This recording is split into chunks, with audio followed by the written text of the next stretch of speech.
And my focal point was that if it can help me, it can help others, and it should.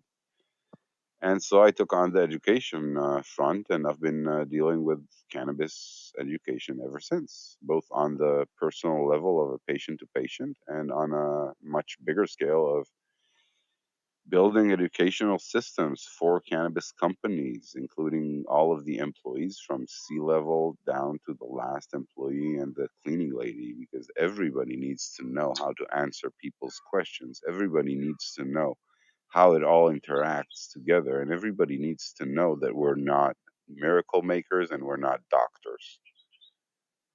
We're just people trying to help other people with whatever means are available to us. And sometimes we make mistakes, and that's okay as long as we carry it, as long as we are responsible enough and we are um, admitting the mistake and are responsible for whatever implications it had. And a lot of the times, those mistakes will implicate people's lives. And, people are not in the tendency of forgetting if you failed them. But if you kind of told them from the get go, we might make mistakes together. I'm not going to fail you. I'm not going to lose you or leave you along the way. If we make a mistake, we fix it. But we're going through a journey.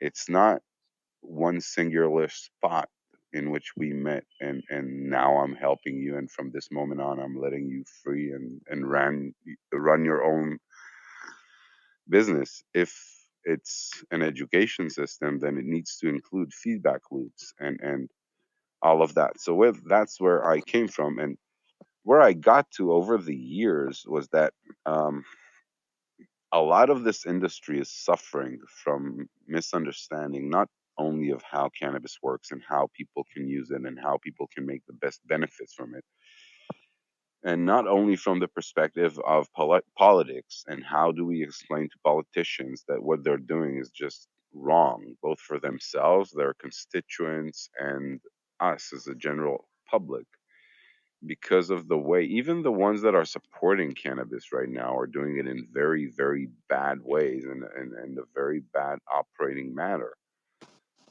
Starting with calling it the Medical Marijuana Act or Marijuana Acts instead of cannabis. But moving on from that and to where I am today, I'm focusing on terpenes and how terpenes education and the research of terpenes can impact all of us, because a lot of the patients that I know are suffering. And even though they're all looking for the THC and CBD ratios and different strains and different genetics and whatnot and different products, in the end of the day, a lot of these products that cost them a fortune don't give them the most benefits or the most value because it doesn't work for them, or it's not tasty, or it's not good for the palate, or the side effects, the perceived side effects, are not the ones that they wanted to have. So basically, it's a lesser um, medicine that it should be. And I do believe that terpenes can change all that, and the information about terpenes and knowing the terpene profiles and finding the right matches of profiles to you personally, because all cannabis is personalized medicine, can be key to the future of personalized cannabis medicine.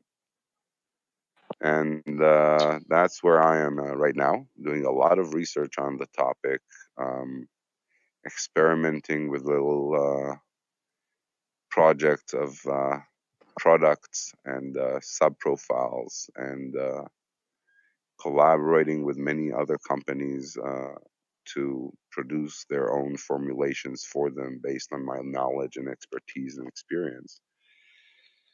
And all this time focusing on patient education and cannabis education, both to those companies and to others, because we all need that. And actually going in the first cannabis room on the green room, and before that a bit on the rooms that were on Clubhouse about a week or two earlier, I came up with this new thought that became a new beginning of a new reality, which is that we need better information and we need access to this information in a way that can benefit all patients and all dispensaries and or pharmacies. And I do believe that the key is large data sets of people with the feedback loops saying, listen, I am this type of person. For example, a 34-year-old Caucasian with diabetes type 2 from age of 7 and colitis that just started a year ago, and I'm getting cannabis for my colitis. And these strains, when I tried them over the past month, have actually gotten me to be very, very well with my colitis. However, I also noticed from the questionnaire, because that's how the feedback loops work, they answer questions, that actually my insulin intake has reduced by 30%. So this insight may lead to a recommendation to other patients who suffer also from diabetes type 2 and colitis and are males and Caucasian and around the same ages to try the same strains that he tried that helped him. And the wider the data sets we have, the more accurate recommendations we can make in the end for patients and for the general population that wants to choose their journey and not just to smoke weed. I mean, in the beginning, in the old dark ages of cannabis, all we could get from the dealers was weed.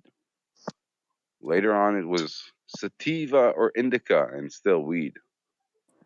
Today, it's branded or labeled sativa and indica. It's labeled the strain name and whatnot. It is somewhat regulated, and yet we are so far away from really knowing and really having insights as to what helps us. So I took that on as a new project that I'm promoting on top of the terpene business that I have with the family. And I'm really hoping that this room, these people here, these wonderful souls around me will come and participate, each with their own 2 cents, to build this several dollar operation that will bring a lot of value for everybody. And I'm Gil. I'm from Israel, and I'm out. You know I'm down, Gil.